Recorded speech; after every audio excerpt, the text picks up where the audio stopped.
शैल सुजाता, जय जगदम्बे जगत्राता। जय जय हे शैल सुजाता, जय जगदम्बे जगत्राता।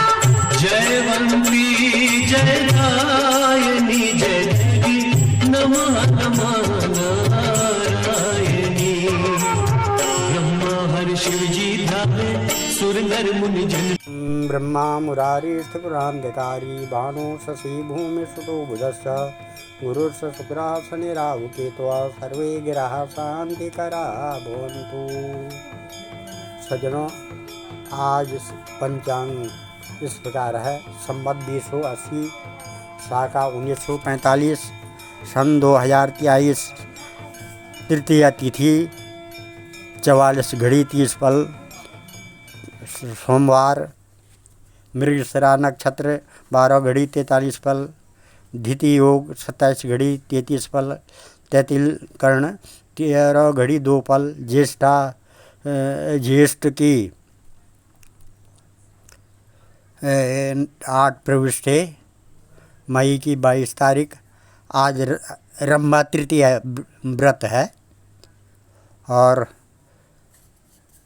30 तारीख को श्री गंगा दशहरा है और 31 तारीख को निर्जला एकादशी है।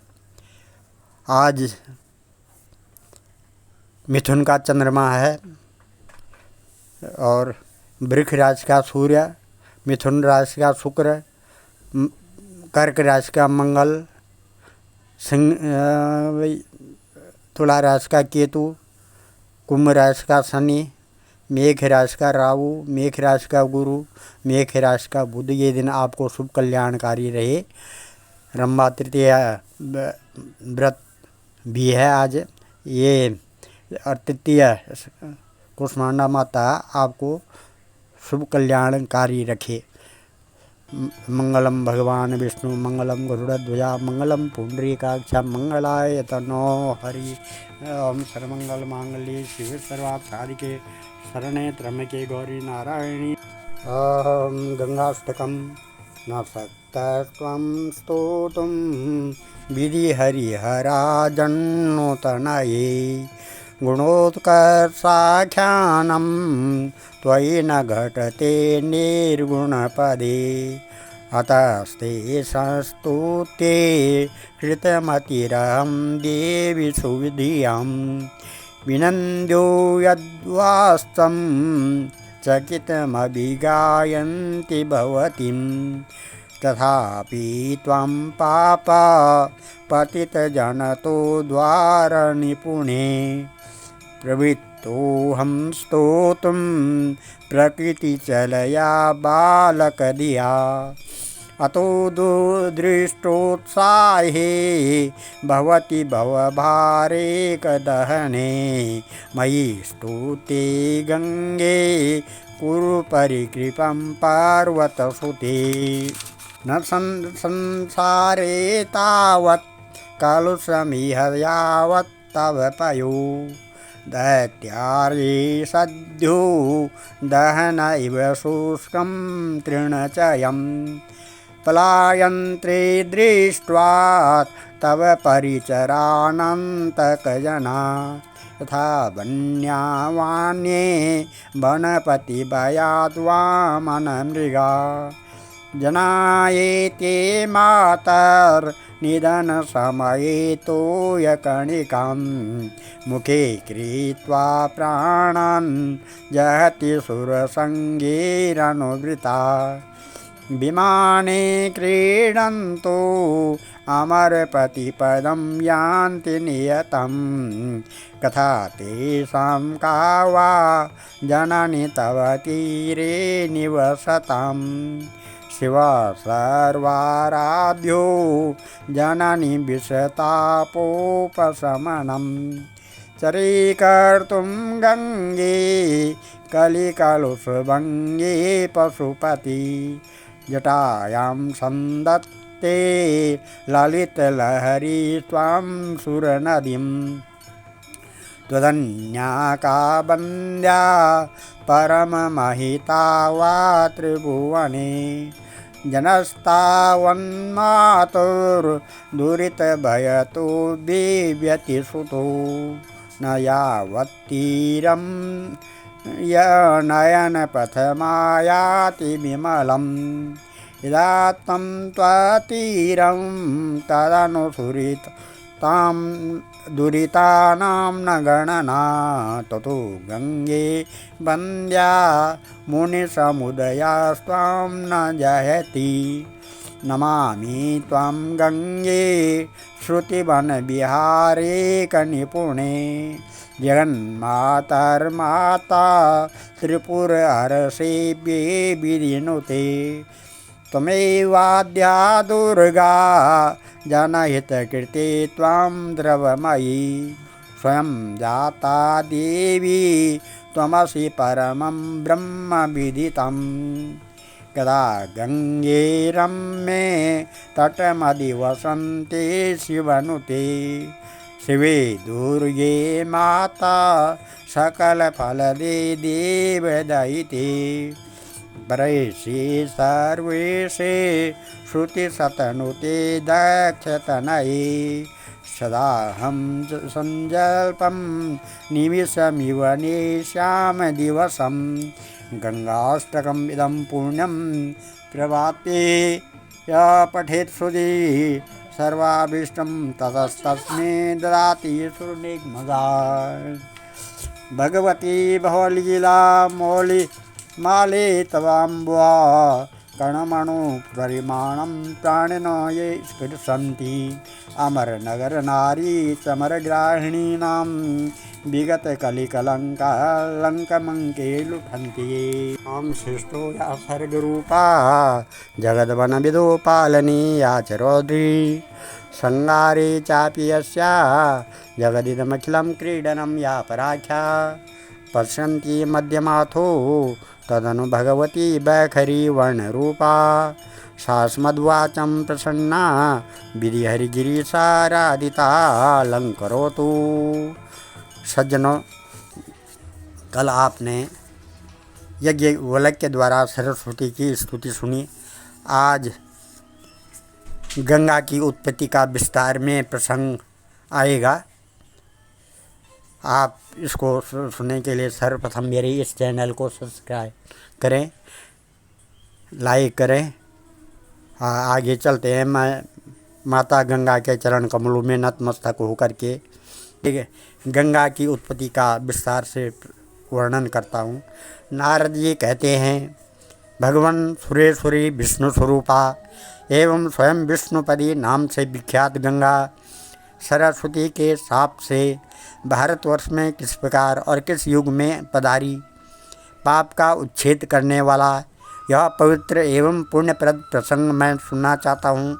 भगवान नारायण कहते हैं, नारद श्रीमान सगर एवं सूर्यवंशीय सम्राट हो चुके हैं। उनकी दो रानियाँ थीं, वेदमी और सभ्या।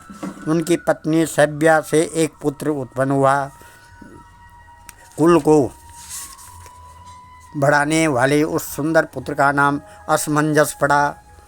उनकी दूसरी पत्नी वैदमी ने पुत्र की कामना से भगवान शंकर की उपासना की। शंकर के वरदान से उसे भी गर्भ रह गया। पूरे 100 वर्ष व्यतीत हो जाने पर उसके गर्भ से एक मांस पिंड की उत्पत्ति हुई। उसे देखकर वह बहुत ही दुखी हुई और उसने भगवान शिव का ध्यान किया। तब भगवान शंकर ब्राह्मण के वेश में उसके पास पधारे और उन्होंने उस मांस पिंड को 60,000 भागों में बांट दिया। वे सभी टुकड़े पुत्र रूप में परिणित हो गए। वे सभी तेजस्वी कुमार कपिल मुनि के शाप से जलकर भस्म हो गए। यह दुखद समाचार सुनकर राजा सगर की आंखें निरंतर जल बहाने लगी। वे बेचारे घोर जंगल में चले गए। तब उनके पुत्र असमंजस ने गंगा को ले आने के लिए लंबे समय तक तपस्या करने के पश्चात वे भी काल के ग्रास बन गए। फिर अंशुमान के पुत्र भगीरथ हुए। भगीरथ भगवान के परम भक्त विद्वान श्री हरि में अटूट श्रद्धा रखने वाले गुणवान तथा वैष्णव पुरुष थे। गंगा को ले आने का निश्चय करके उन्होंने बहुत समय तक तपस्या की।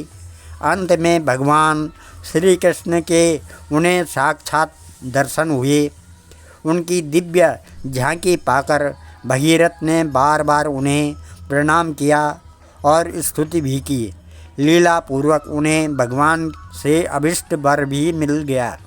वे चाहते थे कि मेरे पूर्वज तर जाएं। भगवान श्री हरि ने गंगा जी से कहा, सुरेश्वरी, तुम सरस्वती के शाप से अभी भारतवर्ष में जाओ और मेरी आज्ञा के अनुसार सागर के सभी पुत्रों को पवित्र करो। भगवान नारायण कहते हैं, नारद राजा भगीरथ गंगा की स्तुति करके उन्हें साथ लिए वहाँ पहुँचे जहाँ नगर के 60,000 पुत्र जलकर भस्म हो गए थे। गंगा का स्पर्श करके बहने वाली वायु का स्पर्श होते ही वे राजकुमार तुरंत वैकुंठ में चले गए।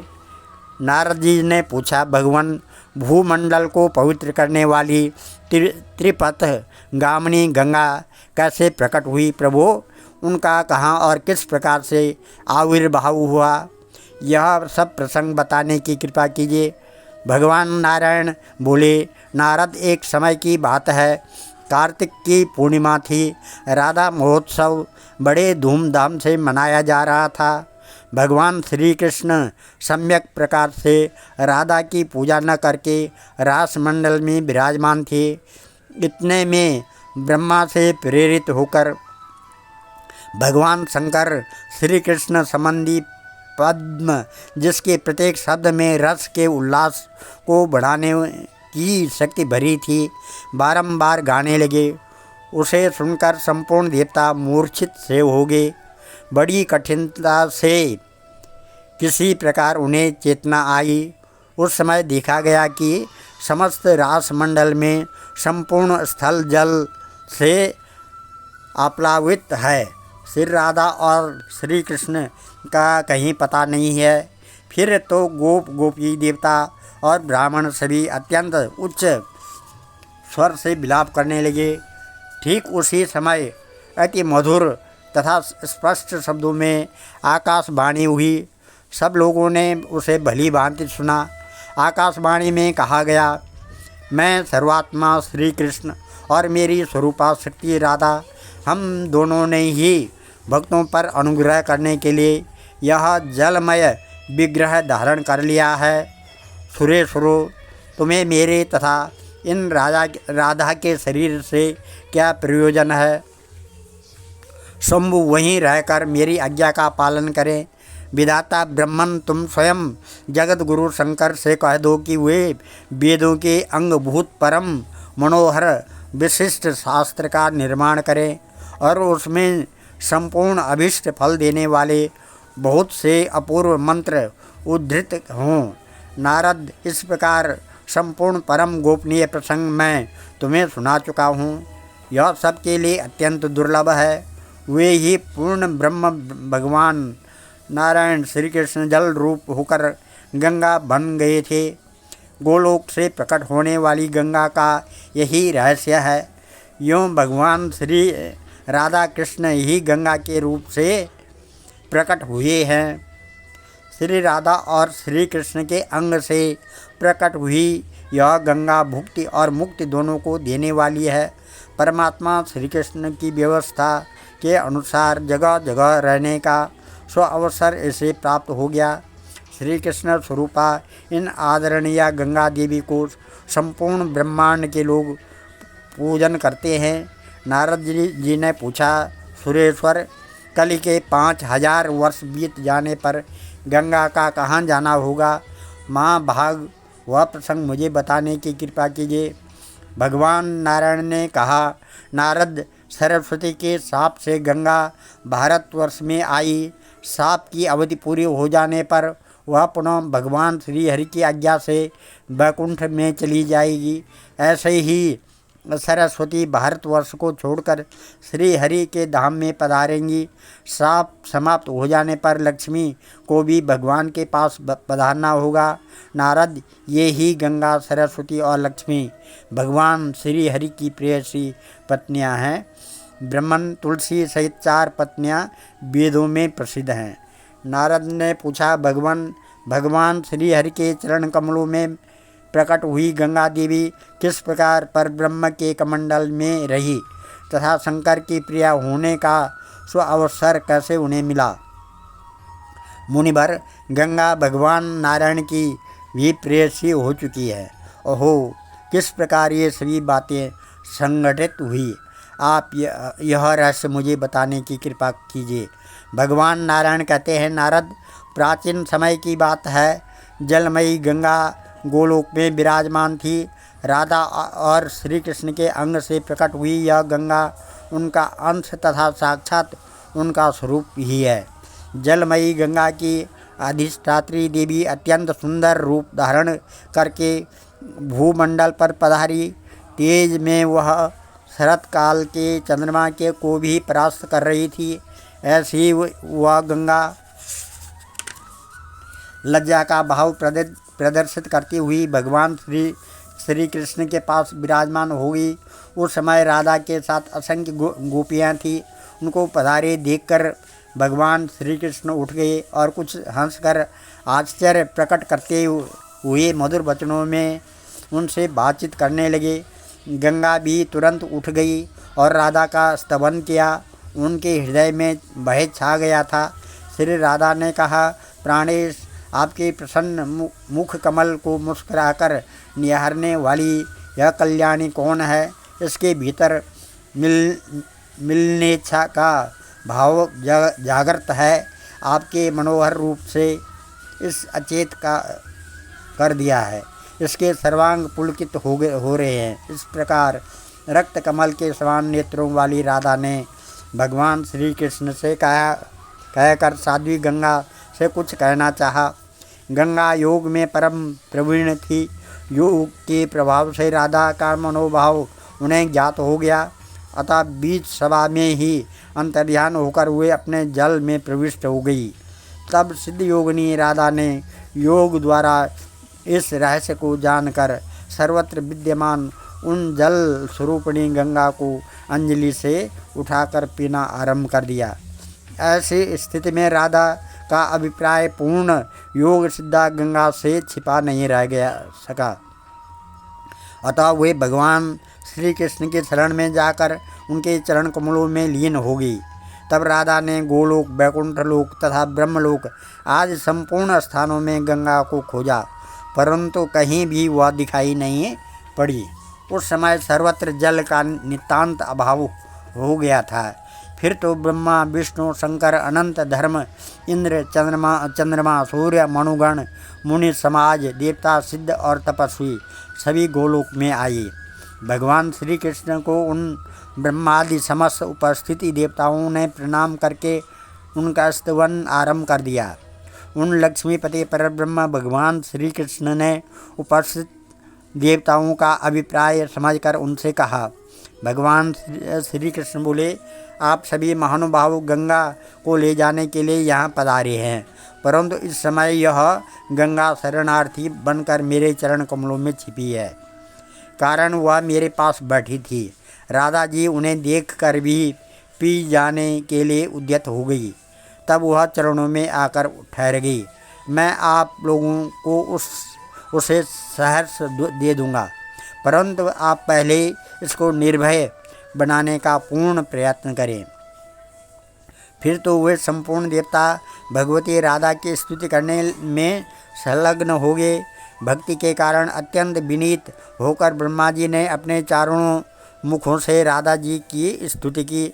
नारद, ब्रह्मा की इस प्रार्थना को सुनकर भगवती राधा हंस पड़ी। उन्होंने गंगा जी की सभी बातों को स्वीकार कर लिया। तब गंगा श्री कृष्ण के चरण के अंगूठे के नखाग्र से निकलकर वहीं विराजमान हो गई। ब्रह्मा ने गंगा के उस जल को कमंडल में रख लिया। भगवान शंकर ने उस जल को अपने मस्तक पर स्थान दिया। तत्पश्चात कमलोद्भव ब्रह्मा ने गंगा को राधा मंत्र की दीक्षा दी। साथ ही राधा के स्तोत्र, कवच, पूजा और ध्यान की विधि भी बतलाई। गंगा ने इन नियमों के द्वारा राधा की पूजा करके वैकुंठ के लिए प्रस्थान किया। मुने, लक्ष्मी, सरस्वती, गंगा और विश्व पावनी तुलसी, ये चारों देवियाँ भगवान नारायण की पत्नियाँ हैं। तत्पश्चात परमात्मा भगवान श्री कृष्ण ने हंसकर ब्रह्मा को दुर्बोध एवं अपरिचित सामयिक बातें बतलाई। नारद ने कहा, भगवान लक्ष्मी, सरस्वती, गंगा और जगत को पावन बनाने वाली तुलसी, ये चारों देवियाँ भगवान नारायण की ही प्रिया है।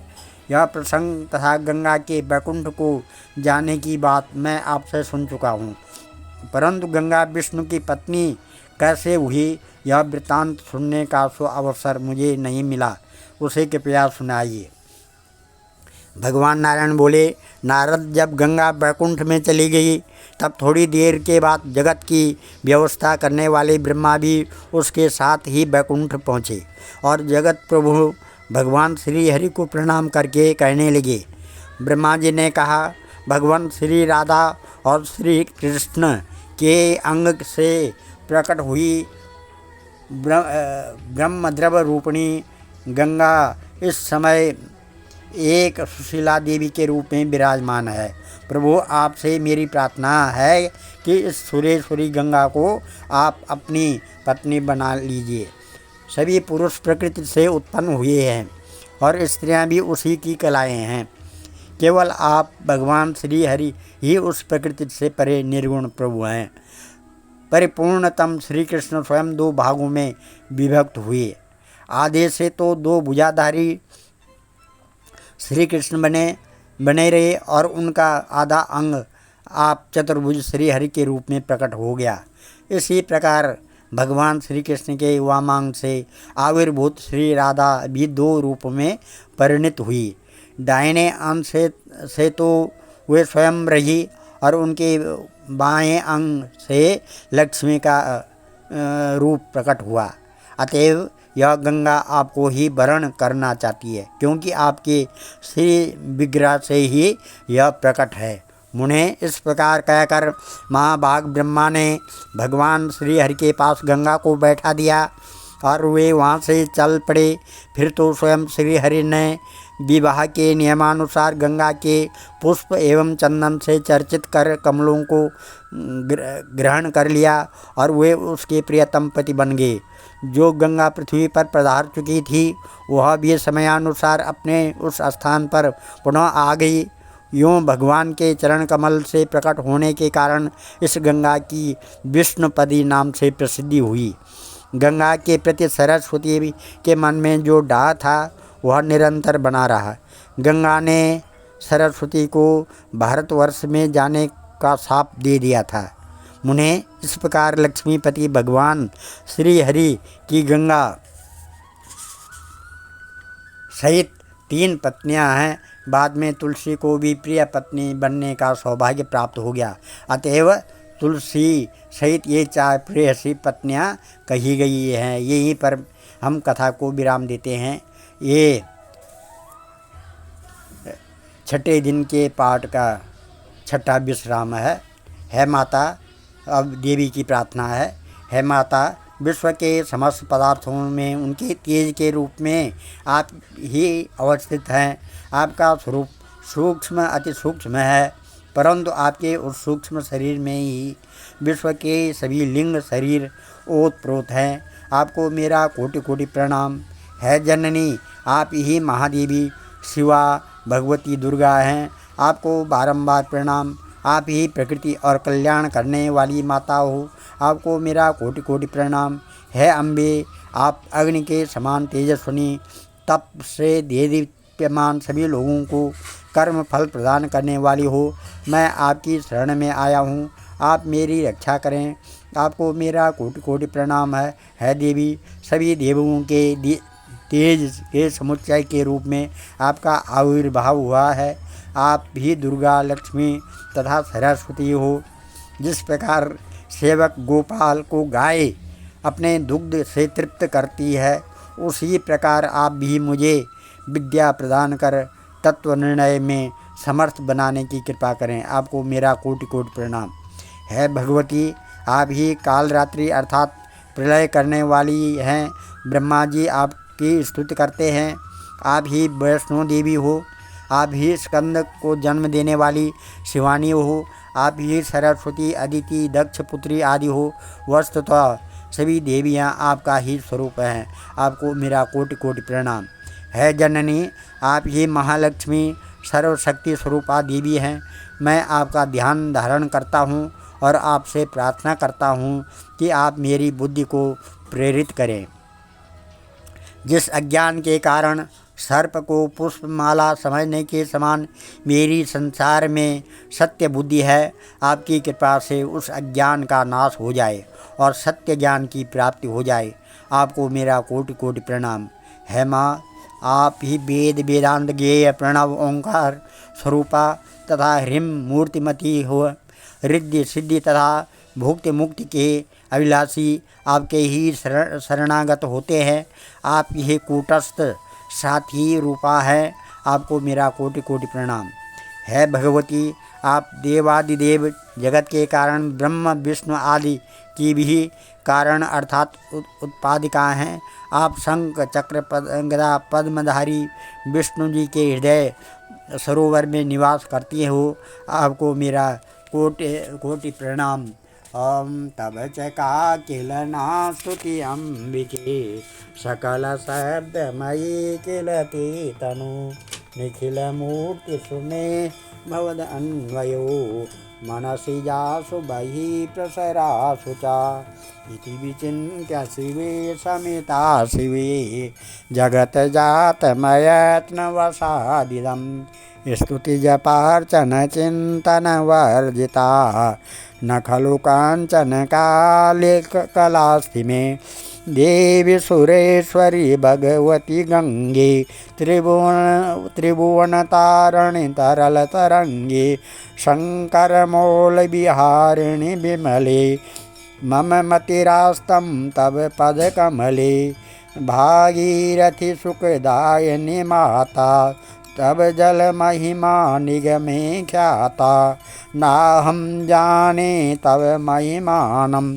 पाहि कृपामयि मामा ज्ञानम हरिपद पाद्यत तरंगिणी गंगे हिम विदुमुक्ता धवल तरंगे दूरीकुरु मम दुष्कृत भारम कुरु कृपया भव सागर पारम तव जलममलं येन निपीतं परमपदं खलु तेन गृहीतं मातर्गङ्गे त्वय्यो भक्ता किलितं द्रष्टुं नायमशक्ता पतितो द्वारणि जानवी गङ्गे खण्डितगिरिवरमण्डितभङ्गे भीष्मजननी हे मुनिवरकन्ये पतितनिवारिणि त्रिभुवन धन्ये कल्पलतामिव फलदां लोके प्रणमति यस्त्वं न पतति शोके पारावारविहारिणि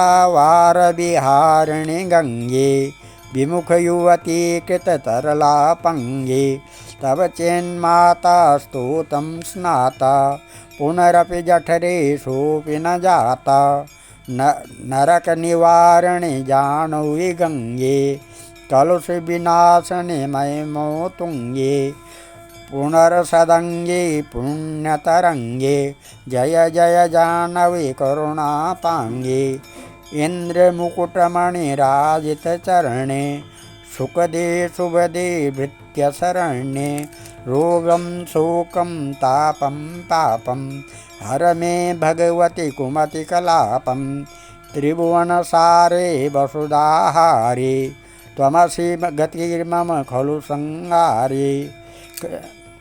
खलु संसारे अलकानन्दे परमानन्दे कुरु करुणामये कातरबन्धे तव तटनिकटे यस्य निवासः खलु वैकुण्ठे तस्य निवासः वरमिह नीरे कमठो मीना किं वा तीरे सरटा क्षीणा अथवा स्वपचो मलिनो दीनस्तव नहि दूरे नृपतिकुलीन भो भुवनेश्वरि पुण्ये धन्ये देवी द्रवमये मुनिवरकन्ये गंगा तव ममलं नित्यं पठति नरो या स जयति सत्यम्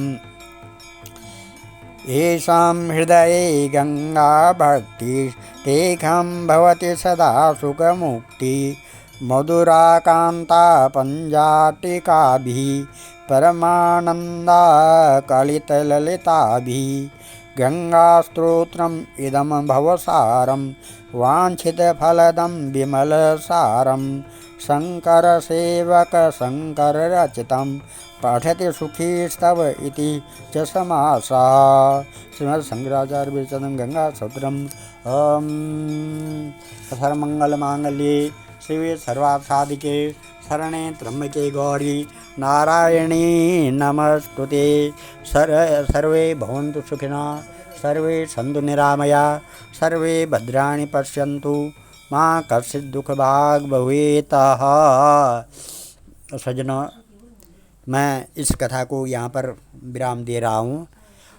आप मेरे पंडित भीमदत्त शास्त्री इस चैनल को सब्सक्राइब करें, लाइक करें और शेयर करें। और कल मैं आपको आगे की कथा सुनाऊंगा, राजा वृषभध्वज का चरित्र वर्णन। हम सभी सुखी रहें, सभी कल्याणकारी रहें, यही से प्रार्थना है। जो इस अध्याय को सुनता है उसके सारे कष्ट दूर हो जाते हैं। धन्यवाद।